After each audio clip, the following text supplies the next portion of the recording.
Good morning. हम लोग परमेय संख्याओं का 1F करेंगे। 1E तक हमने कंप्लीट कर चुका हूँ। ठीक।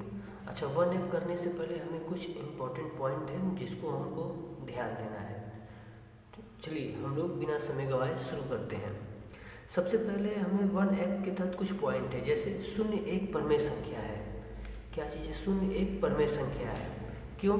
क्योंकि हम 0 को 0/1 के रूप में लिख सकते हैं, इसलिए 0 एक परमेय संख्या है। सेम उसी तरह हम 0/-5 भी लिख सकते हैं, 0/-7 भी लिख सकते हैं, 0/9 भी लिख सकते हैं। क्यों? क्योंकि परमेय संख्याओं को हम P/Q के रूप में लिखते हैं, जहाँ Q नॉट इक्वल टू 0, यानी जो Q नीचे हर वाला भाग है वो 0 नहीं होना चाहिए। देखिए यहाँ 1 भी 0 नहीं है, -5 भी 0 नहीं है, -7। और P और Q क्या, ये पूर्णांक होते हैं, इसलिए हम 0 को एक परमेय संख्या के रूप में लिख सकते हैं। ठीक। आइए अब हम लोग दूसरा पॉइंट पढ़ेंगे जो कि काफ़ी इम्पोर्टेंट है। दूसरा पॉइंट है योग का तत्समक अवयव। ठीक। योग, ये बहुत इम्पोर्टेंट है, परीक्षा में पूछे जाते हैं। योग का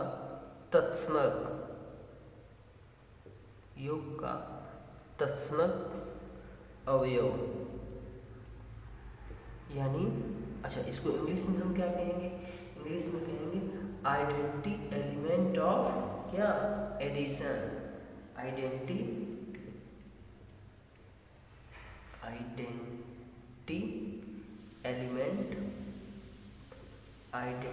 एलिमेंट ऑफ एडिशन, यानी योग का तत्समक अवयव। अच्छा, ये क्या होता है? यानी कि किसी भी संख्या में अगर हम 0 जोड़ें तो हमें वही संख्या प्राप्त हो जाता है। ठीक। ये संख्या के बारे में हो गया। अगर हम इसको परमेय संख्या के रूप में बोलें तो किसी भी परमेय संख्या, मान लो हमने x लिया है, इसमें अगर हम 0 जोड़ेंगे तो हमको क्या मिलेगा? x ही मिलेगा। या तो किसी संख्या में 0 जोड़िए या 0 यानी 0 में कोई संख्या जोड़िए तो हमको क्या मिलेगा? वही संख्या मिलेगा। ठीक। अच्छा, और कैसे समझ सकते हैं? मान लीजिए -5/7 है, -5/7 ये परमेय संख्या है। इसमें अगर हम 0 जोड़ दें तो हमको क्या प्राप्त होगा? हमको सॉल्व करने पे -5/7 ही प्राप्त होगा। तो इसको हम कहेंगे योग का तत्समक अवयव कहेंगे। क्या होगा योग का तत्समक अवयव? 0 होगा। कोई भी अगर आपसे पूछे कि योग का तत्समक अवयव क्या होता है तो वह होता है 0, यानी 0। तो अब हम क्या कहेंगे? अब हम कहेंगे 0 यानी 0 को क्या कहते हैं? 0 को परमेय संख्याओं के, 0 को परमेय संख्याओं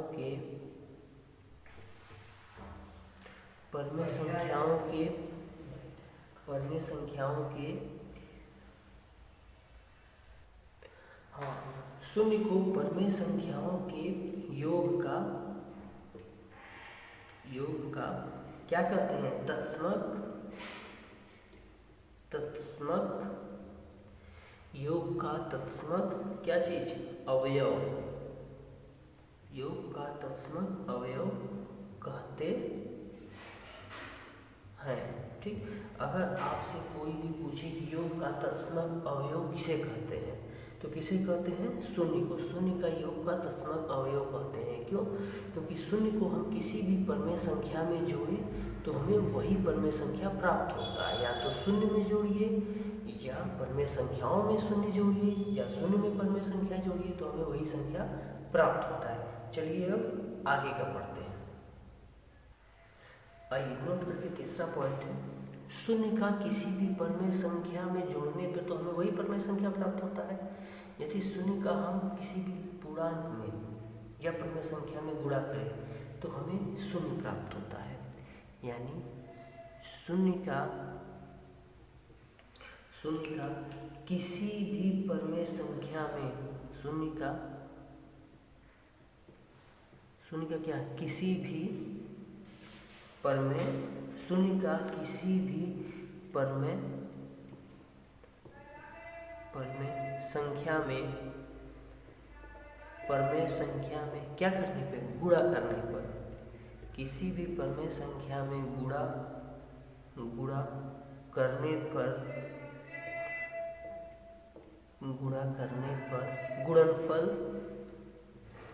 गुणनफल सदैव क्या होगा, गुणनफल सदैव शून्य होता है,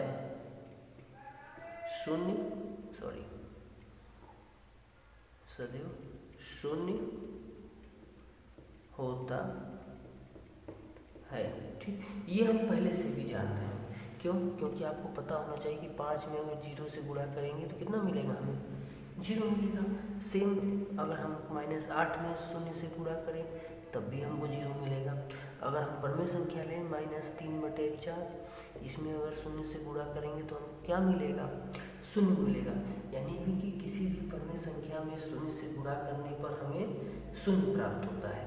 आइए अब चौथा पॉइंट है, किसी भी परिमेय संख्या में अच्छा 1 से गुणा करने पर, वो तो जोड़ वाला हो गया। अब किसी भी परिमेय संख्या में 1 से गुणा करने पर हमें वही संख्या प्राप्त होता है। जोड़ में क्या था कि हम 0 जोड़ते थे, इसमें क्या है, गुणा करेंगे।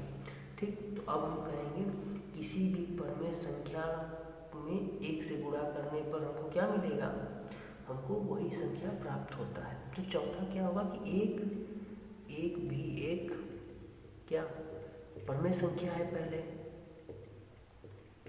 परिमेय संख्या है, पहले तो हम देखें कि एक क्या है, एक परिमेय संख्या है। क्यों? क्योंकि हम 1 को 1/1 के रूप में लिख सकते हैं। अच्छा, 2/2 भी लिख सकते हैं। इसको काटेंगे भी तो क्या मिलेगा, हमको 1 मिल जाएगा।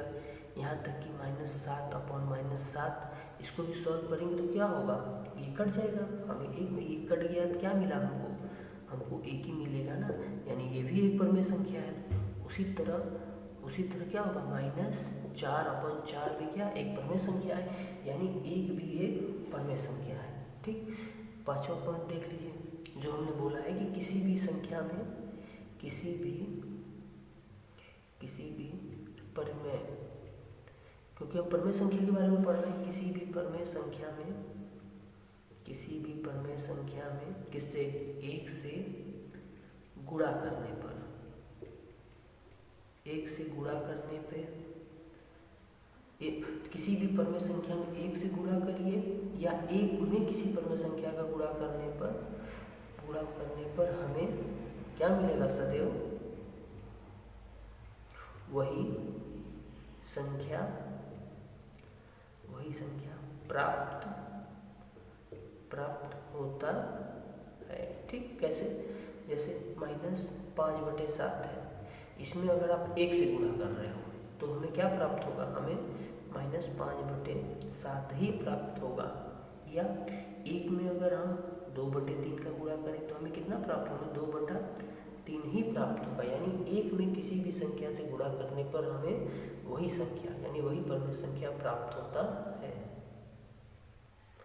आइए हम लोग अब गुणा का दशमलव अवयव पढ़ते हैं। ठीक, इससे पहले हमने आपको बताया कि किसी भी परिमेय संख्या में 1 से गुणा करने पर हमें वही परिमेय संख्या प्राप्त होता है, या किसी भी परिमेय संख्या का 1 में गुणा करने पर हमें वही परिमेय संख्या प्राप्त होता है। ठीक, जैसे कि अगर हम ले लें -3/7 का गुणा अगर 1 में करें तो हमें कितना प्राप्त होगा, हमें -3/7 ही प्राप्त होगा। ठीक, अगर हम 8/13 का में 1 का गुणा करें तो हमें कितना, हमें 8/13 ही प्राप्त होगा। यानी कि किसी भी परिमेय संख्या में 1 से गुणा करने पर हमें वही परिमेय संख्या प्राप्त होता है। तो हम 1 को क्या कहेंगे, वो 1 को हम क्या कहेंगे, 1 को हम गुणा का दशमलव अवयव कहते हैं। जैसे 0 था, 0 को हम क्या कहेंगे, योगात्मक का कह रहे थे, योग का कह रहे थे। लेकिन यहाँ हम 1 को क्या कहेंगे, 1 को हम कहेंगे गुणा का दशमलव अवयव। ठीक, अगर आपसे पूछेगा कि गुणा का दशमलव अवयव क्या है तो हम कहेंगे 1 गुणा का दशमलव अवयव कहते हैं। चलिए इसको डिफिनेशन के तौर पे हम लिख लेते हैं कि किसी भी परिमेय संख्या में, चलिए अब इसको हम क्या लिख सकते हैं, 1 को परिमेय संख्या एक को परमेय संख्याओं की गुणा का क्या कहते हैं? तत्समक